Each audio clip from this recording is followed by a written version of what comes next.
વાપી શહેરમાં તંત્રનું બુલડોઝર ફર્યું છે અને સલવાબ વિસ્તારમાં ડિમોલિશન કાર્યવાહી કરવામાં આવી છે। ગેરકાયદેસર દબાણો હટાવવામાં આવ્યા છે અને પોલીસ બંદોબસ્ત સાથે તંત્રની કાર્યવાહી હાથ ધરવામાં આવી છે। તો ભંગારના ગોડાઉન દૂર કરાયા। અગાઉ તંત્રએ ગોડાઉન હટાવવા નોટિસ પણ આપી હતી।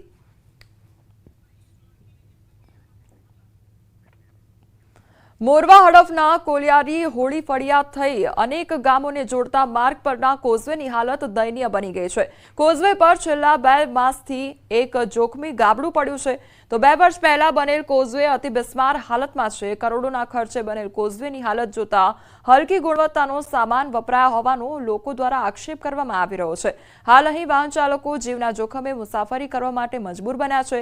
તંત્રને અનેક રજૂઆત કરવા છતાં કોઈ યોગ્ય કાર્યવાહી નથી થઈ રહી। ત્યારે ચોમાસા પહેલા તંત્ર યોગ્ય સમારકામ કરે તેવી લોકો માંગ પણ કરી રહ્યા છે। 1 કરોડ ને 72 લાખ રૂપિયા મંજૂર કરવામાં આવેલો રોડ બનાવ્યો બી ખરો, પણ આ છેલ્લે જે રોમ્પોને અને ડાંગરાને જોડતું જે મોટું નવું નાળાનો જે નાળું બનાવવામાં આવેલું એ ટોટલી આજે બિલકુલ ખલાસ થઈ ગયું છે। મોટો બગદો પડી ગયો છે। માત્ર અવર જવર બાઇક થાય છે, મોટા ફોર વ્હીલ જતા નથી અને જે તે કોન્ટ્રાક્ટર દ્વારા આ નાળાનું કામ બિલકુલ બોગસ બનાવવામાં આવેલું છે। 2023માં મુખ્યમંત્રીની ગ્રાન્ટમાંથી બનેલો, પણ એટલો બધો થર્ડ ક્વોલિટી બન્યો છે કે ટ્રેક્ટરોને ભયંકર બી એક્સિડન્ટો થાય છે।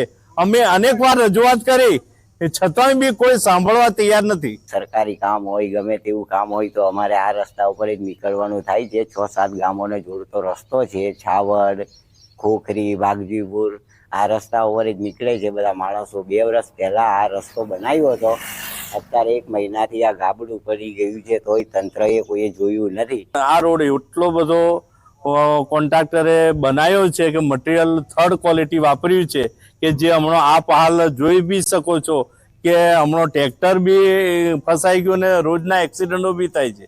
તો અમારે ગામ લોકોની રજૂઆત એવી છે વહેલી તકે આને રિપેરિંગ કરે, અને ના રિપેરિંગ કરશો અને જે કંઈ ગંભીર દુર્ઘટના બનશે તો એ જવાબદાર કોન્ટ્રાક્ટરને જે તે અધિકારીની રહેશે। જન સુખાકારીના ભાગરૂપે નવા માર્ગો બનાવવામાં આવી રહ્યા છે। ગ્રામીણ વિસ્તારના આંતરિક જે માર્ગો છે તેને પાકા બનાવવા માટે મુખ્યમંત્રી સડક યોજના અમલમાં મૂકવામાં આવી છે। જે યોજના અંતર્ગત મોરવા હડફ તાલુકાના અને શહેરા તાલુકાના ગામોને જોડતો કોલિયારીથી એક માર્ગ બનાવવામાં આવ્યો છે। આપણે સીધા દ્રશ્યો બતાવીશ। એ માર્ગ છે, આ માર્ગ ઉપર અહીંયા એક કોલિયારી નદી પસાર થઈ રહી છે। એના સ્થાનિકો જે આક્ષેપ કરી રહ્યા છે, સમારકામ કરતા પૂર્વે જે જૂનું નાળું હતું તેના ઉપર જ સમારકામ કરી દેવામાં આવ્યું હોવાથી હાલ આ નાળું જર્જરિત બન્યું છે। અહીંયા પ્રથમ એક ભંગાણ સર્જાયું તો આ ભંગાણમાં અનેક વાહન ચાલકો પટકાયા હોવાનું સ્થાનિકો જણાવી રહ્યા છે। સ્થાનિકોએ આ અંગે વારંવાર રજૂઆત કરી છે, પરંતુ જે સંલગ્ન તંત્ર અથવા જે જવાબદાર કોન્ટ્રાક્ટર છે તેના દ્વારા સમારકામ કરવામાં આવ્યું નથી। અહીંના સ્થાનિકો દ્વારા ન્યૂઝ 18 ગુજરાતીને જ્યારે જાણ કરવામાં આવી હતી અને ન્યૂઝ 18 ગુજરાતીની ટીમ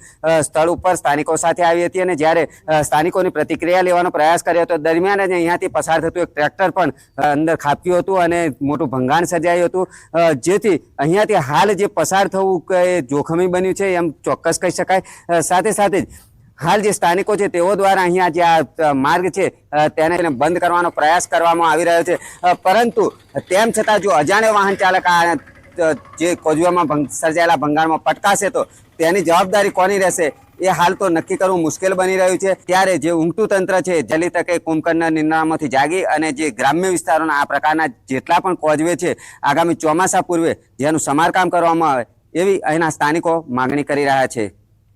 રાજેશ જોશી, ન્યૂઝ 18 ગુજરાતી, મોરવા હડફ, પંચમહાલ। ચોમાસા પહેલા પોરબંદરમાં તંત્ર સાબદું થયું છે। પોરબંદર શહેરના મોટાભાગના વિસ્તારો ગત ચોમાસા દરમિયાન પાણીમાં ગરકાવ થયા હતા। હવે પોરબંદર નગરપાલિકામાંથી મહાનગરપાલિકા બની છે, ત્યારે ચોમાસા પૂર્વે પ્રી મોન્સૂનની કામગીરી માત્ર કાગળ પર નહીં પરંતુ જમીની સ્તર પર શરૂ થઈ ગઈ છે। મહાનગરપાલિકા દ્વારા પ્રી મોન્સૂનની કામગીરી શહેરમાં શરૂ કરવામાં આવી છે। તો પોરબંદરમાં આવેલ 25 કિલોમીટર જેટલી સ્ટ્રોમ વોટરની 90% જેટલી સાફ સફાઈ કરવામાં આવી છે, પરંતુ જે વિસ્તારમાં જે જગ્યાએ પાણીનો ભરાવો થાય છે ત્યાંથી પાણીના નિકાલ માટે જરૂરી પગલાઓ લેવામાં આવે જેથી પાણીનો ભરાવો ન થાય એવી લોકોની માંગણી છે। વરસાદના પાણીનો સંગ્રહ થતો હોય છે તે પાણીનો ઝડપથી નિકાલ થાય તે માટે ત્યાં 3 અલગ સ્ટ્રોમ વોટર લાઈન નાખવામાં આવેલી છે। જે સ્ટેટ હાઈવે જે ખાપોટ વિસ્તારમાંથી પસાર થાય છે એની